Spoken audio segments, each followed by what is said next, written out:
क्या आपने कभी सोचा है कि महाभारत के उस महायुद्ध में जिसे भगवान श्री कृष्ण स्वयं देख रहे थे, क्या दुर्योधन को मारना वाकई इतना असंभव था? एक ऐसा योद्धा जिसका शरीर वज्र जैसा कठोर था, जिसे कोई शस्त्र भेद नहीं सकता था और जिसके आगे स्वयं काल भी घुटने टेकने को मजबूर था। यह कोई सामान्य कहानी नहीं, बल्कि उस अकल्पनीय शक्ति का रहस्य है जो गांधारी की आंखों से निकली थी। एक ऐसी दिव्य ऊर्जा जिसने पल भर में मांस और हड्डियों को लोहे से भी अधिक अभेद्य बना दिया था। आखिर क्या हुआ उस दिन कुरुक्षेत्र के शिविर में, जब एक मां ने अपने पुत्र को अमर बनाने की अंतिम कोशिश की? क्यों एक छोटी सी लज्जा के कारण उस अभेद्य कवच में दरार रह गई? और क्यों स्वयं श्री कृष्ण को धर्म बचाने के लिए एक छल का सहारा लेना पड़ा?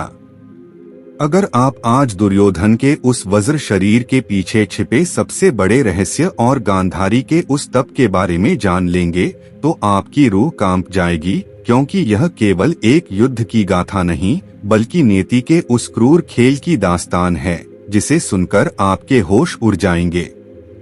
अंत तक बने रहिए, क्योंकि जो सच मैं आज आपको बताने वाला हूँ, वह आपने शायद ही कभी सुना होगा। कुरुक्षेत्र के उस खूनी महासंग्राम की अंतिम घड़ियां थीं, जहां कौरवों की विशाल अक्षौहिणी सेना पांडवों के प्रचंड प्रहारों और श्री कृष्ण की अचूक रणनीति के सम्मुख पूरी तरह से धराशायी हो रही थी, और दुर्योधन का संपूर्ण कुल विनाश के अंतिम कगार पर खड़ा होकर इतिहास के पन्नों में धुंधला पड़ रहा था। तब माता गांधारी का मातृत्व हृदय, जो अब तक शांत था, अपने अंतिम जीवित पुत्र की मृत्यु को निकट देख अत्यंत व्याकुल हो उठा और उन्हें अपनी वर्षों की कठिन तपस्या, दृढ़ संकल्प, उपवास और पतिव्रत धर्म के पालन से अर्जित उस अद्वितीय महाशक्ति का आह्वान करने का निर्णय लिया, जो इस चराचर ब्रह्मांड की किसी भी वस्तु को पूर्णतः अभेद्य और वज्र के समान कठोर बनाने में सामर्थ्य रखती थी।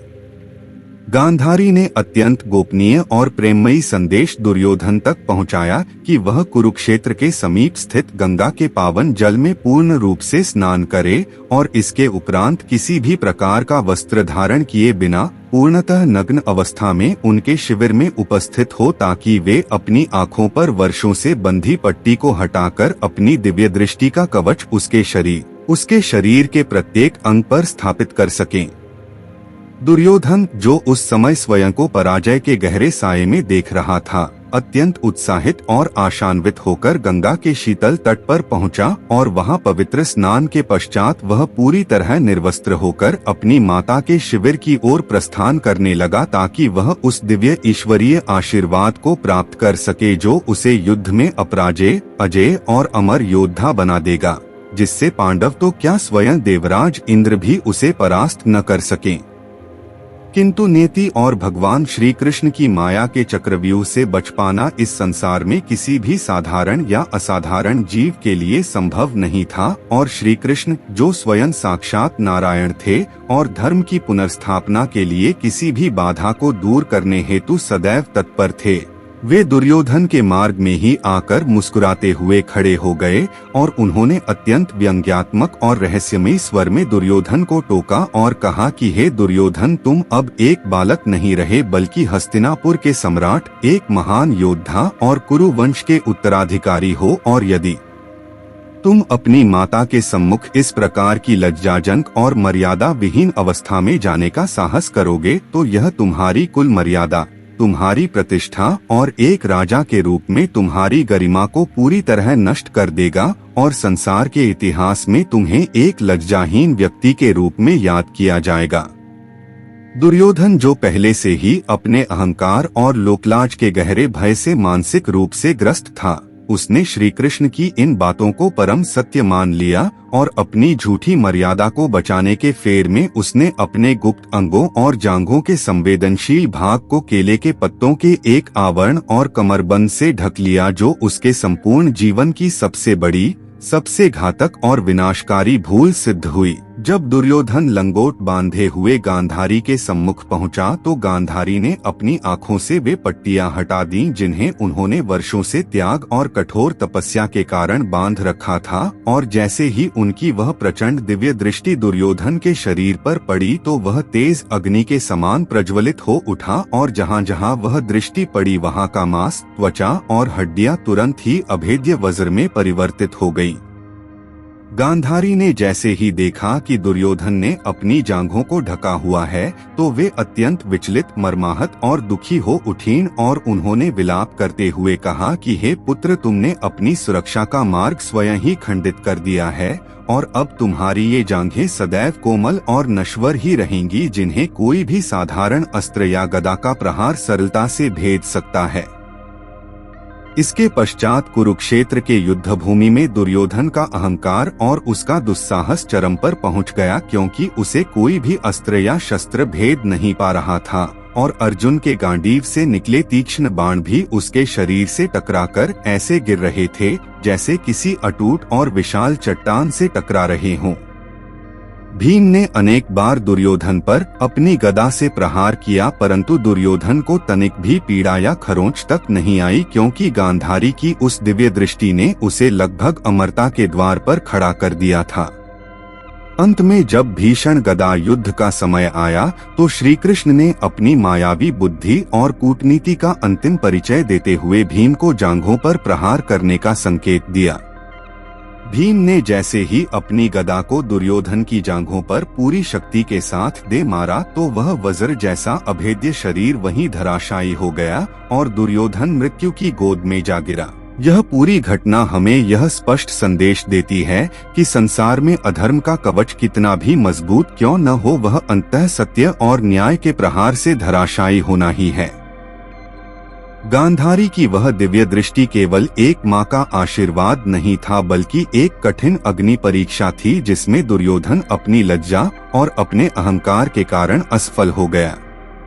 आज भी जब हम इस पौराणिक कथा का स्मरण करते हैं तो हमें यह सीख मिलती है कि इंसान अपने किए गए कर्मों के कारण ही अपने भाग्य का निर्माण करता है, और दुर्योधन का वज्र सरीखा शरीर उसकी पराजय को टालने में पूरी तरह विफल रहा। सृष्टि के विधान में श्री कृष्ण का वह कूटनीतिक हस्तक्षेप वास्तव में धर्म की स्थापना का एक अनिवार्य अंग था, जिसके बिना पांडवों की विजय और दुर्योधन के अधर्म का अंत संभव नहीं था, और इस प्रकार गांधारी का वरदान भी अंत में विधि के लिखे को नहीं बदल सका और दुर्योधन की वह कोमल जांघ ही उसकी मृत्यु का कारण बनी, जिसने पूरे हस्तिनापुर के इतिहास को बदल दिया। क्या आपको लगता है कि मात्र एक छोटी सी लज्जा के कारण इतना बड़ा विनाश होना नियति का खेल था, या फिर स्वयं दुर्योधन की अपनी ही अज्ञानता ने उसका सर्वनाश निश्चित कर दिया था? वास्तव में दुर्योधन का यह प्रसंग हमें यह भी याद दिलाता है कि मनुष्य का अहंकार उसे किस प्रकार विनाश की ओर धकेलता है और अंत में वह अपनी ही बनाई गई बेड़ियों में फंसकर रह जाता है, जैसा कि दुर्योधन ने किया। गांधारी की शक्ति में इतना सामर्थ्य था कि वह कालचक्र को भी रोक सकती थी, लेकिन नीति को कुछ और ही स्वीकार था, और यही कारण है कि महाभारत की यह गाथा आज भी संसार के लिए एक महान सीख बनी हुई है। अंत में अधर्म का नाश ही हुआ और धर्म की विजय हुई, जो गीता का भी मुख्य संदेश है। यह पूरी गाथा न केवल कुरुक्षेत्र के युद्ध का सार है, बल्कि यह भी बताती है कि भगवान श्री कृष्ण के बिना धर्म की स्थापना असंभव थी, क्योंकि वे ही वह शक्ति थे जिन्होंने माया के इस खेल को रचा और दुर्योधन के उस अहंकार को समाप्त किया जो स्वयं गांधारी के तप को भी मात देने में सक्षम था। इस प्रकार दुर्योधन का वह वज्र जैसा शरीर उसके कर्मों की अग्नि में भस्म हो गया और उसकी कहानी इतिहास में एक अमर चेतावनी बनकर रह गई, जो हमें सिखाती है कि व्यक्ति को कभी भी अपने पद, शक्ति और अहंकार के मद में चूर नहीं होना चाहिए, क्योंकि ईश्वर की माया कब और किस रूप में किसे कब तक सुरक्षा देगी, यह कोई नहीं जानता।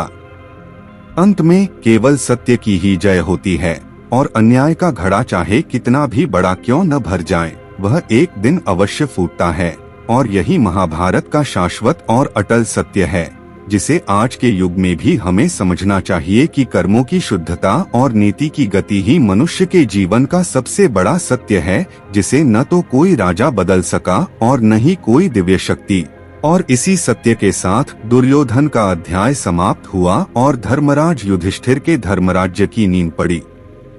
यह कथा केवल एक पौराणिक प्रसंग नहीं, बल्कि मानवीय स्वभाव की उस दुर्बलता का चित्रण है जो अपार शक्तियों के होते हुए भी केवल एक छोटी सी लज्जा या अहंकार के कारण पतन का मार्ग चुन लेती है।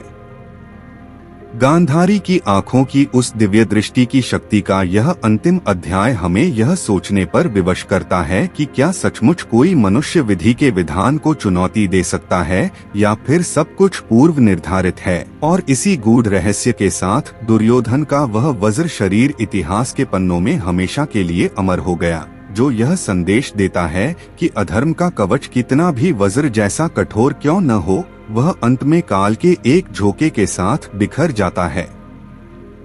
यह गाथा हमें निरंतर स्मरण दिलाती है कि जीवन के हर मोड़ पर अहंकार का त्याग करना ही उन्नति का मार्ग है, क्योंकि दुर्योधन ने जब अपनी माता की आज्ञा के विरुद्ध जाकर लज्जा का आवरण धारण किया, तभी उसने अपने विनाश के बीज बो दिए थे। और इस प्रकार उसकी शारीरिक शक्ति उसकी मानसिक दुर्बलता और अधार्मिक कार्यों के आगे हार मान गई, और कुरुक्षेत्र की उस धर्म विजय ने सदैव के लिए यह सिद्ध कर दिया कि अंततः धर्म की जीत ही संसार का अंतिम सत्य है।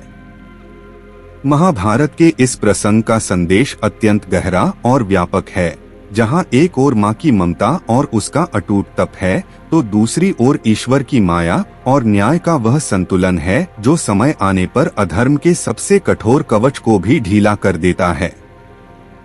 दुर्योधन के उस जांघ पर प्रहार के साथ न केवल दुर्योधन का अंत हुआ, बल्कि हस्तिनापुर के उन सभी अन्यायपूर्ण नीतियों का भी अंत हो गया, जिसने भारतवर्ष को एक भीषण युद्ध की आग में झोंक दिया था। और इसी प्रकार सत्य और न्याय की विजय का वह दीपक हमेशा के लिए प्रज्वलित हो उठा, जो हमें यह सिखाता है कि हम भले ही अपनी शक्तियों के अहंकार में स्वयं को सुरक्षित मान लें, पर ईश्वर का न्याय किसी न किसी रूप में अपना मार्ग ढूंढ ही लेता है। और यही उस अजय दुर्योधन के अजय शरीर की सबसे बड़ी और सबसे मार्मिक विडंबना थी, जिसे आज भी जब हम पढ़ते या सुनते हैं तो हृदय में एक गहरी सीख और एक अद्भुत आश्चर्य का अनुभव होता है। क्या यह गाथा आज भी आपको यह सोचने पर मजबूर नहीं करती कि अंततः अहंकार का विनाश ही शांति का एकमात्र द्वार है?